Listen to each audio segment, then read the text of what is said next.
So this might be a little bit. And behold, a lawyer stood up to him and put to the test, saying, "Teacher, what shall I do to inherit eternal life?" He said to him, "What is written in the law, and how do you read it?" And he answered, "You shall love the Lord your God with all your heart and with all your soul and with all your strength and with all your mind, and your neighbor as yourself." And he said to him, "You have answered correctly. Do this and you will live." But he, desiring to justify himself, said to Jesus, "And who is my neighbor?" Jesus replied, "A man who was going down from Jerusalem to Jericho, and he fell among robbers who stripped him and beat him and departed, leaving him half dead. Now by chance a priest was going down the road, and when he saw him, he passed by on the other side. Likewise a Levite, when he came to the place and saw him, passed by on the other side. But a Samaritan, as he journeyed, came to where he was, and when he saw him, he had compassion.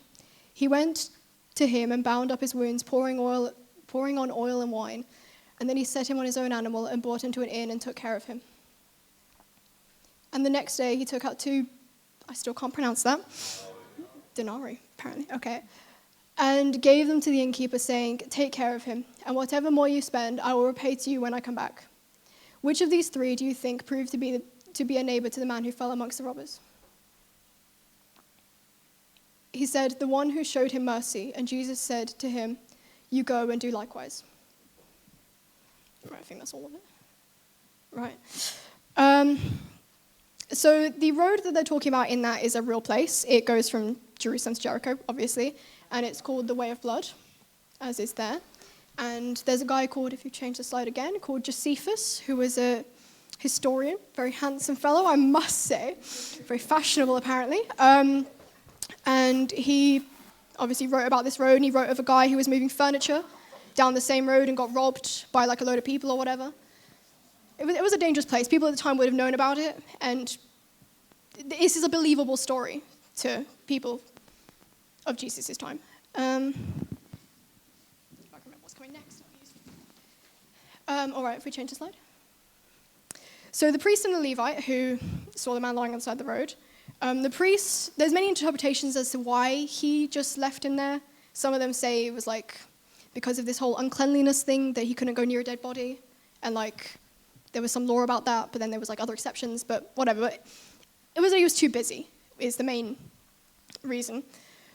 But yeah, and the Levite is also a religious person who is like a member of the tribe of Levi or something, but he's a religious guy who should have, by whatever means, would have been expected to stop for the guy lying on the side of the road. You know, it's the kind of guy you expect to actually do something. But if we change the slide. But the Samaritan is the one that does. And the Samaritans and the Jews had a bit of a iffy history. About 800 years before this event, they had kind of fallen out over a whole exiling thing with the Babylonians, where these people that were left behind that weren't exiled kind of went off and joined some other people. And then when the other people came back, they were like, "Oh, we don't want you. You're a bit ungodly and unclean." Ugh. And then they kind of hated each other after that. It's this whole thing. But yeah. So the Samaritan is like the last person that should be helping this guy that he would hate. We change the slide. And they hate each other so much to the extent that the Jews would literally travel another day to not go through Samaria. But yeah, so it was quite tense, I must say. So if we go to the next slide. So this is a little bit more about what the parable is actually saying. So the guy was asking was a keeper of the law. It said it was a lawyer, so it was quite a respectable person. So the way Jesus responds is a bit kind of rude in a way, saying that like he's almost not doing enough. And when he asked, "Who is my neighbor?" Before that he's quoting one of what Jesus has said before in, if we change the slide, what Jesus has said to be the most important, of the 10 Commandments, in Matthew 22, whatever. And he says, and to one of them, a lawyer asked him a question to test him. "Teacher, which commandment in the law is the greatest?" And he said to him, "You shall love the Lord your God with all your heart and with all your soul and with all your mind. This is the greatest and first commandment. And the second is like it. You shall love your neighbor as yourself. On these 2 commandments hang all the law and the prophets." So the priest and Levite are fulfilling part of that. They are loving God and they're religious, and they're doing half of it. But the Samaritan is doing the other part of it.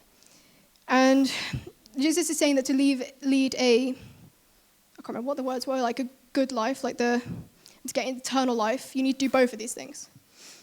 And that's one thing the passage says. But the other thing I think is very important that it points out is that we see the image of God in sometimes the most unlikely of places. So the man who had fallen down saw it in the Samaritan who helped him, who was the only one who showed him mercy, as God said we should.